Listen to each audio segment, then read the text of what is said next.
Will be as a training and education centre, and that is this house that you're in. We're calling it the Cambridge Zero Carbon House, and it will be completed in September, though clearly at the moment it's a building site, so do watch your step. The Zero Carbon House is a 3-bed end of terrace.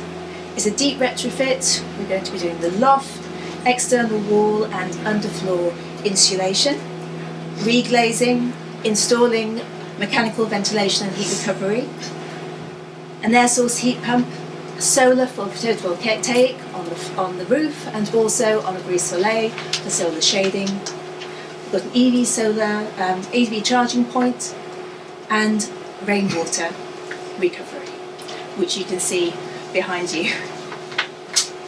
Throughout the process, we're going to be documenting and videoing the journey for education and training purposes. And we're constantly striving to build links and to collaborate with existing community benefit groups and local businesses and tradespeople. We're delighted to be joined by local experts today: Clara from Water Sensitive Cambridge, Richard from rainwaterharvesting.com, and Tom from Cambridge Retrofit Hub, who will be describing the practical aspects of preparation and handling and lowering of a monster tank for rainwater capture into the ground behind you. Just a bit of housekeeping: do be careful when you're walking around the site. There's a trench which is being built for the French drain and also the large hole behind you. If you need anything, do reach out to myself or to Tom or to Melinda. We're going to start with Clara from Water Sensitive Cambridge, who will go a step beyond water conservation into water restoration for our local area. And without further ado, hand over to you. Yes, hello everyone. My name's Clara. I'm from Water Sensitive Cambridge. I've got my colleague over there, Yaya, who is taking the photo. Hello. So there are 4 of us. It's a community interest company. We've been around since 2023 and we are piloting ways to get water into the ground close to where the rain falls, and we are part of a number of people locally that recognises that water is precious, and we have a very strained relationship with water. I was just talking to Richard of rainwater harvesting, how strained. I don't have some stats to quote for you, but we are very much in overshoot for kind of use of water and the deficit of water. Around here, very nearby, we are near the very first borehole of Cambridge Water down in Cherry Hinton, which was the first sort of abstraction, which was affecting Cherry Hinton Brook. They no longer abstract from there, but basically our water supply is all groundwater. So it makes sense, doesn't it, to put water into the ground and restore the water cycle. So I've got a few slides to show the journey that we've been on for the last few years. We started in 2023, and primarily it was around this question: what would it be like if we did not need a reservoir? What would it be like if we valued water and held it as important as it really is? Like, it threads its way through all of life. We are here because of water. Every living thing needs water to live. It flushes loos, and brings so many benefits of health and well-being, but we need to start maybe being conscious of it more and valuing it more. So we wanted to make water visible. We wanted to restore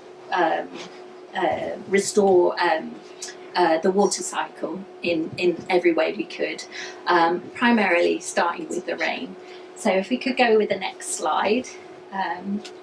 So This is probably unusual. You're probably not used to seeing Cambridge in flood. This was in November 2023, and it's by Fallowfield. There's Fallowfield, there's Fen Road here. It's in East Chesterton. The river is just over there. So it's people around here are very conscious of the water, the river just being there. But there's actually behind the picture, behind the person taking the picture, there's social housing.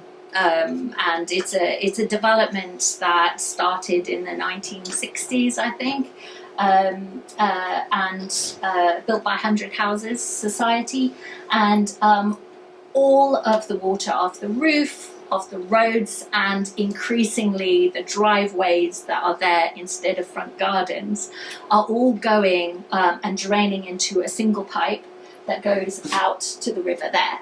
And that's not unusual. This is basically how a lot of surface water drainage works. You just find the nearest river, nearest watercourse, and you put a pipe and you put it out there. Unfortunately, there's a lot of things on the road that are now just going straight into the river.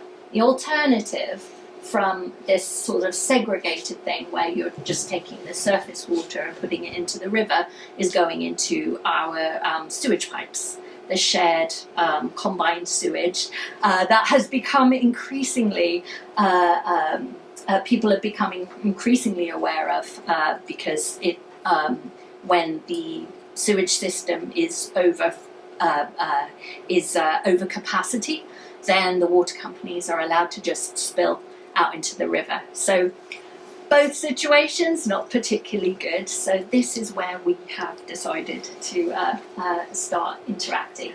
So over here, you'll see there is a verge.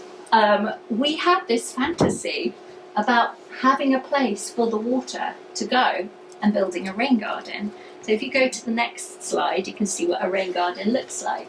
So a rain garden is just basically a piece of landscaping that's lower than the surrounding area, where the water is directed to. You can't do this always. You can't just kind of directly put it infiltrating into the ground. Clara, we're just going to interrupt while we sort out the sound online. Oh, okay. Again, I can hear you now. Carry on. Okay. Yeah, so this is very simple. There's a curb cut here and water from the road.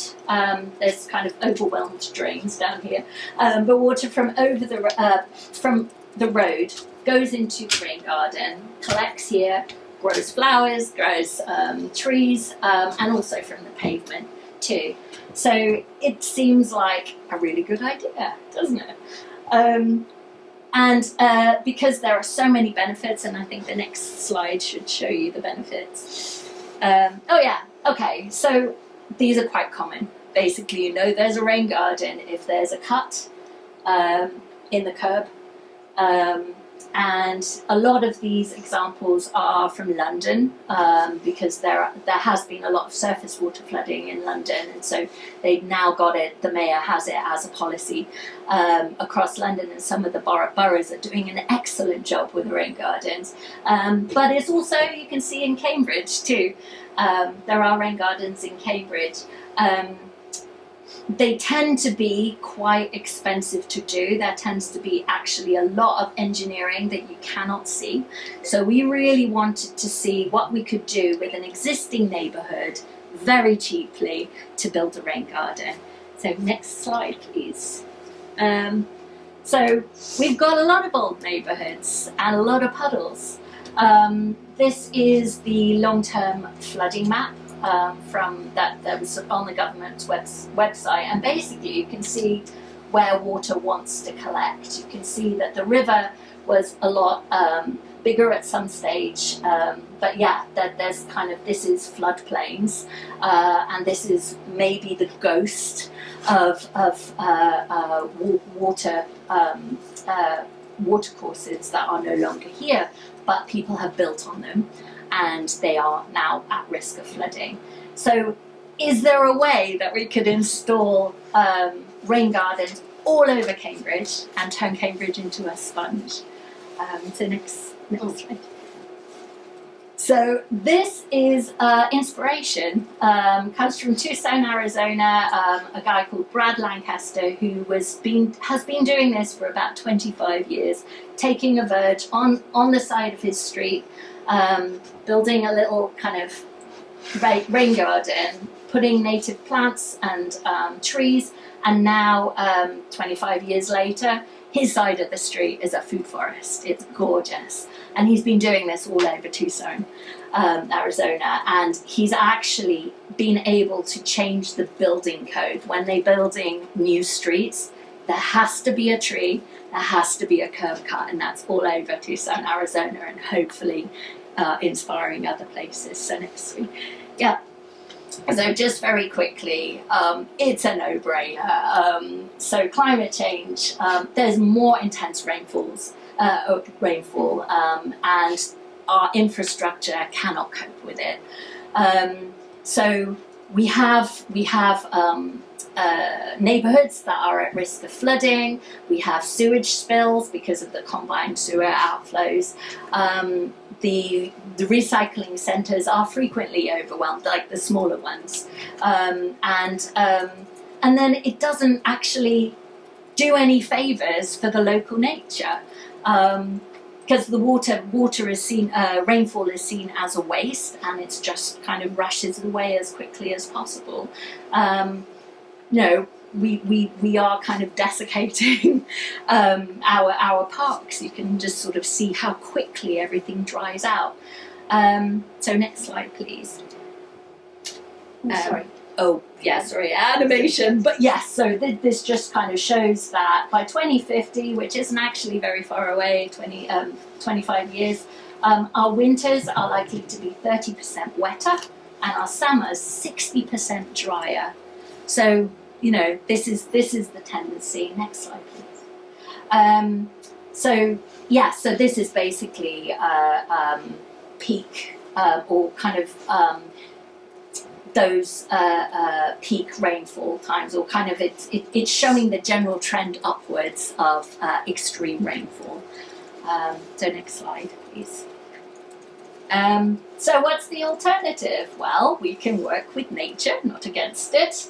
Water will always win, but we can do it in a way where there are multiple benefits for everyone who lives here, not just the humans, but everyone, the life that lives here, that's not just other species. We can be more resilient to flooding and climate change. We have cleaner rivers, because they're protected from sewage spills and road runoff pollution, builds capacity within our system, reduces the load on treatment centres, and we have greener streets, cooler and cleaner air, and places for wildlife. It's a no-brainer. Next screen. So this is just, so this was the flooding, this is that single pipe going out into the river, this just hasn't been maintained. So next slide. So we actually have this vision for the whole of the neighbourhood for making it a water sensitive street. So we're kind of doing this. So this is the outfall to the river, these are the rain gardens, and we've built 3 rain gardens, which we'll show you in a minute. And then we've also started putting planters that are basically a rain garden in a box. So this is what, No, it's good. So this is our rain garden. For some reason, it was really brilliant. We got a grant from the National Lottery. It's a partnership grant with a bunch of other people locally, and we got permission from the county council to work on that highway to build 3 rain gardens. We worked with a lovely contractor who helped us with heavy work of cutting the curb and excavating with a mini digger, which was lovely. How deep is it? Huh? How deep? It's not very deep. It's because there are services under here. It's 80 centimeters deep, and that's as far as we could go. And then we backfilled with basically the material. We did the testing. We know that the drainage is good. and we've been watching it for a year. Next slide, please. We had a beautiful planting day, brought the community in, so they planted, and it's glorious. People have been able to watch it for the last year and a half. So yeah, this was 2024 on Good Friday. It was a very good Friday. Next slide please. And then we've watched it doing its due. Yeah, throughout the seasons you can see that it stays green and interesting. There's wildflowers. We worked with on the verge. They donated our first little cache of native wildflower seeds, and it's been brilliant. So always visual interest for people who live by, and you can see last year it was very, very dry, like it is now. The rain garden has kind of remained verdant and lovely, while the grass has just dried out. So it's you can visually see it. Next slide, please. And it also works. So not only is it more nature and more visual interest for people, but it also clears the flooding faster. So this is a time lapse. Where water would take half a day to clear, so it clears within a few hours. So it's been quite nice to see. Next slide, please.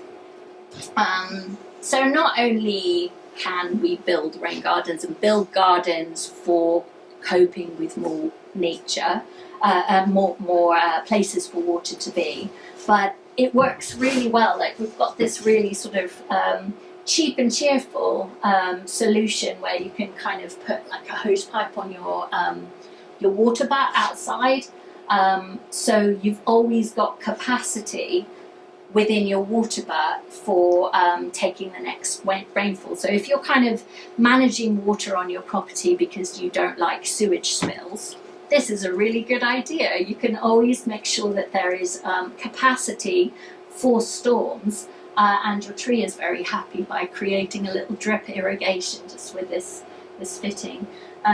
So you can also sort of see, you don't necessarily have to kind of always empty your water butt. You can do it automatically, or kind of these are the times that you can. It's best to remove, but a lot of the time I have this going all the time. So yeah, next one, please.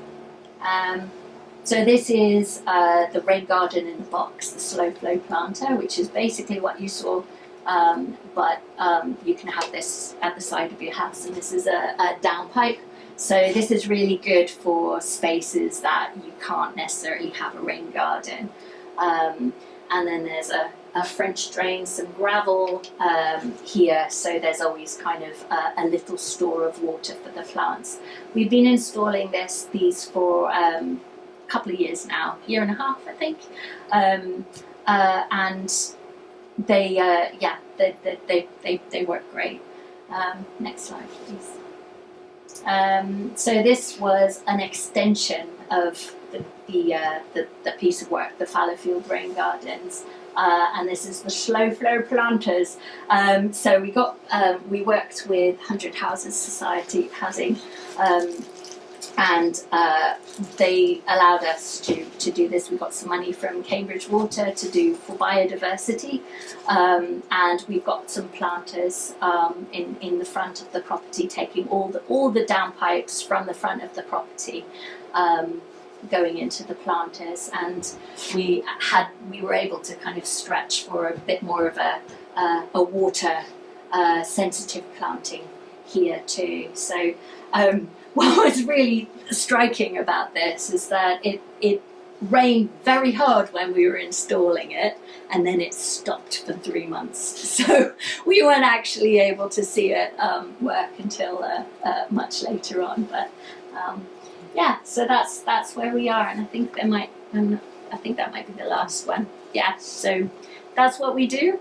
yeah. So what we like to do is it kind of works very much within the ethos of kind of retrofit. it's wonderful. Like there is some really good. Yeah, this is a good slide to end on. Really, there is some really good.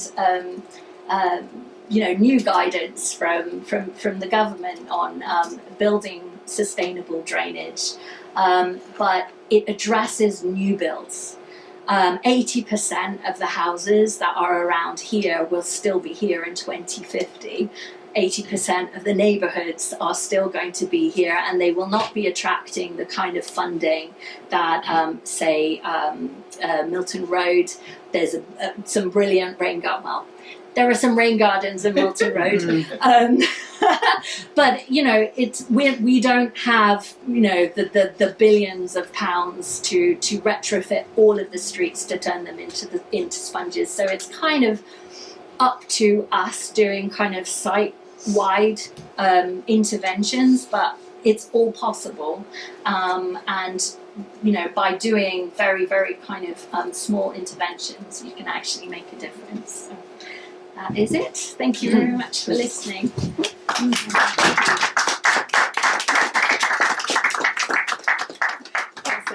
Over to you, Richard. Thank you. So I'm Richard Lester from Rainwater Harvesting. I'm an engineer, not a salesman, so bear with me with public speaking, but we'll get through.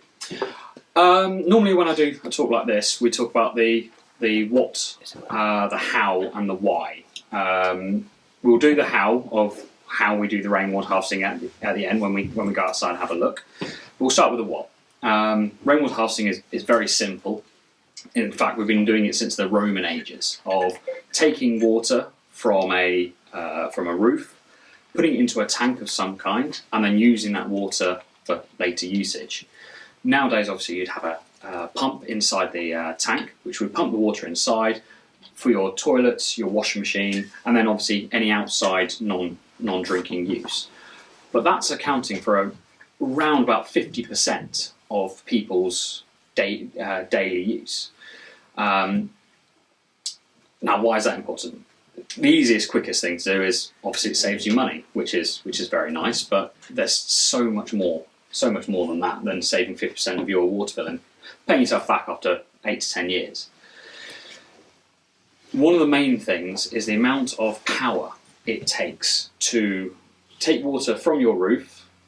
It goes into your drains. You've got to pump it 50 miles away to get processed, for them to pump it back, just to flush it down your toilet. In every single area of the UK, the water companies are by far the largest users of power, of how much, and carbon, by how much it uses. We are also, as Clara was saying, we are also dangerously low on water in the UK, far worse than people think. It's said by 2050 that we will be 5 billion litres of water short per day. No, per year, per day. That amounts to almost 2 trillion litres of water over the year. Now, how can you fix that? Obviously, the long-term plan that some people have is to build more reservoirs around the country, but each of those reservoirs, that's at least a 30 to 50 years plan, and you're always going to be chasing your tail with that, because you're never going to be able to get enough capacity of how the demographics of the UK are changing, of where people live and how many in each area. So what we are trying to do is trying to make it as simple and as an obvious as a solution as possible to essentially have your own reservoir in your own house. So water, you are taking your own water for use for yourself. It's one of those things under UK law, the water that hits your roof is yours to use. Anything that hits the land is the water company's. But if you catch it before it hits the ground, that's yours. So why not? Why are you paying for it to get pumped away, for them to pump it back, to flush it down the toilet?